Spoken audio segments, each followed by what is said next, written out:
deep into the eyes, read them like a book. Trapped inside a prison, gotta free them like a crook. Make off with the loot, made off for the joke. Treated like these cowards never needed what we took, and we repeat it like a hook. Caught in the deep, come back like Weezy, card 3. Let's go. Welcome to the show. This is Smoke the Competition. I'm your host, Eric Sojash. Thank you for checking us out. Please give us a like. Please subscribe. It's greatly appreciated. You can follow us on Twitter at Sojash Sports. In today's episode, we're going to break down the Monday Night Football game, Week 5 in the NFL. We got the Seattle Seahawks taking on the New York Giants. Should be a great game. We got Geno Smith leading the Seattle Seahawks, coming back to one of his old stomping grounds. Should be a revenge game for him. I'm going to break down the fantasy football impact as well as the betting impact. So stay tuned and enjoy the show. The first thing I want to do is break down those fantasy lineups. Let's have a look at who you should be starting.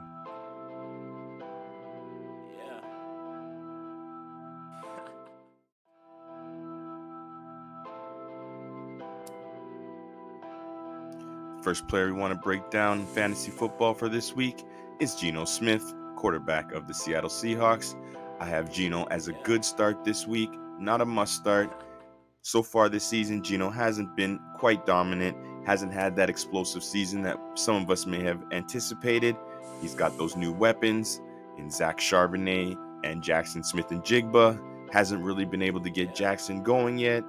I think Geno is sitting at the quarterback 15 on the season in most formats, so really not the ceiling that we quite have hoped for. But this week, I see Geno as a good start. He should be able to get you somewhere around 16 to 20 points. That Giants defense is not the most dominant, plus the Giants offense has struggled, so Geno should be on the field a lot more. I see him as a good start this week. Moving over to running back, I'm going with Kenneth Walker. I see this player as an absolute must start this week. He's coming into this week as a running back number 3 on the season, depending on your formats. He's been dominant so far, getting all the touches, getting the red zone touches, and he's making the most of it. Kenneth has produced touchdowns. He's been on fire, and I see that trend continuing.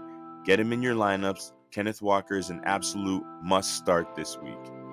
And speaking of must starts, the next player I'm looking at is DK Metcalf, wide receiver of the Seattle Seahawks. He's an absolute must start this week.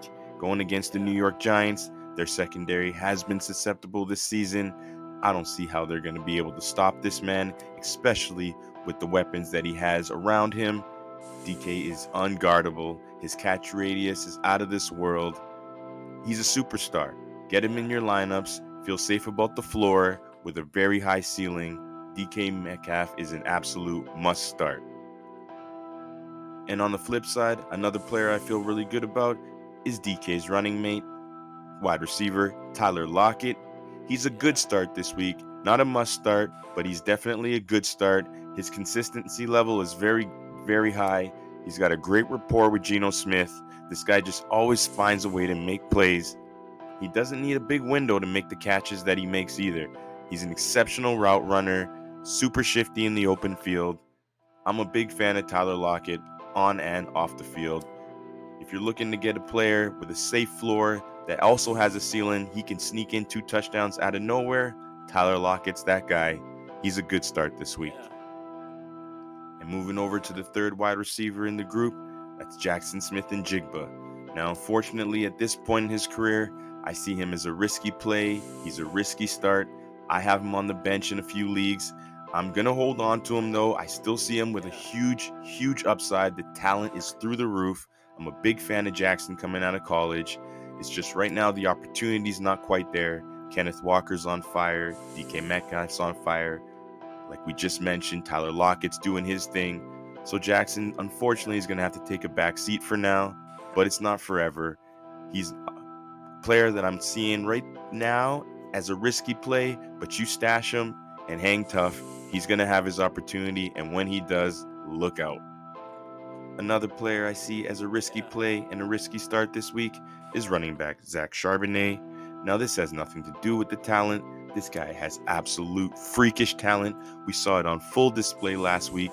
He had a run late in the fourth quarter where he absolutely bulldozed the defender, truck styles. It looked like it was a video game. Oh my goodness, I couldn't believe what my eyes had seen. This guy has strength, balance, burst. He's got it all. The only thing he's holding him back right now is opportunity. Kenneth Walker's been on fire. Zach Charbonnet is a risky start, but he's an absolute must-stash. I have him on the bench in a few leagues. You should do the same. If you can trade for him, I'd also be looking to do that, because once he gets that opportunity, he's going to go berserk.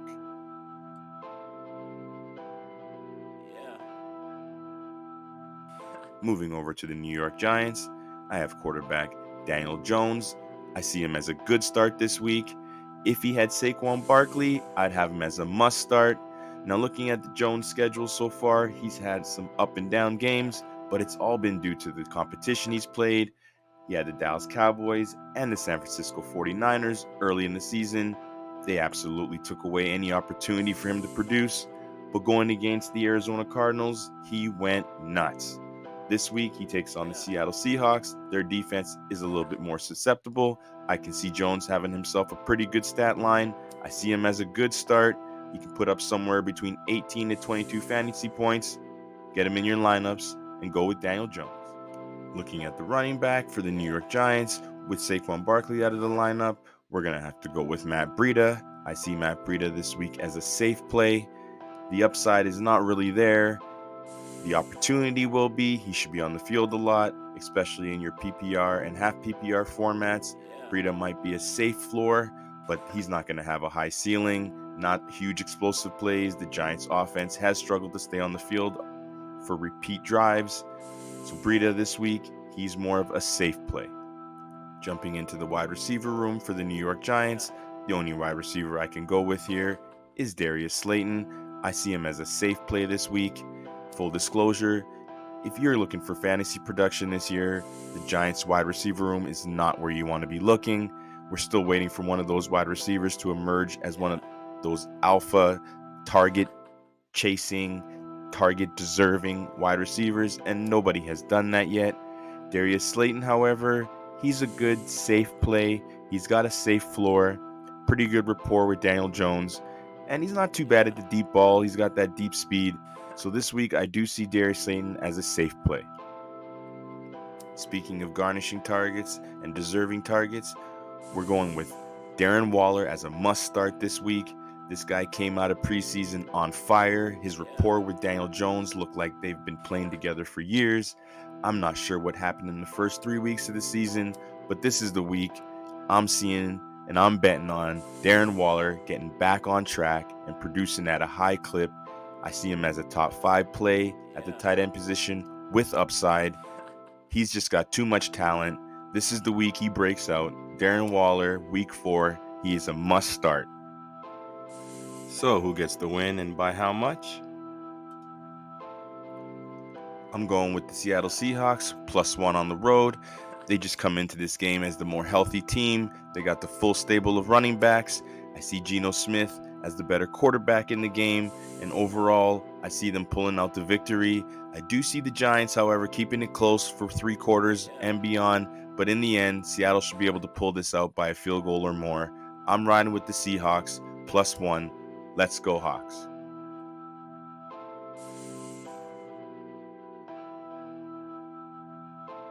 That's it for today's episode. Thank you for joining us. Give us a follow. Once again, subscribe to the channel. I'm Eric Sojash. Peace, love. Let's continue to smoke the competition. Deep into the eyes, read them like a book. Trapped inside a prison, gotta free them like a crook. Make off with the loot, made off for the joke. Treated like these cowards never needed what we took, and we repeat it like a hook. Caught in the deep, come back like Weezy the card.